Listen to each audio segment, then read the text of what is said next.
We've been camping a lot, and of course one of my favorite things is camp coffee. So I've been looking for a better coffee cup than the one I've been using, and I think I found it. This is a titanium cup, 250 milliliters, so it's just the right size. Comes in this cool box, so it's just cardboard, no extra packaging. We've got a nice knit bag, so we can clean it in this bag. It can dry off in that bag. It can be stored in that bag. And there we have the cup itself. As you can see, nice titanium one-piece cup with a wide rolled edge or rim.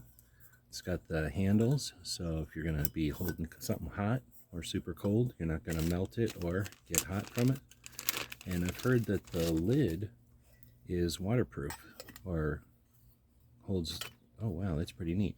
So the lid is going to hold water.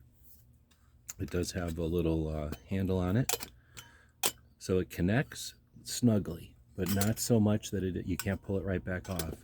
So I do like that you can kind of give it a push, almost like some of the plasticware, and just really well made. So it's titanium, 250 milliliters, great size, weighs almost nothing, perfect size for camping, with a lid, keep the dust and keep the heat in.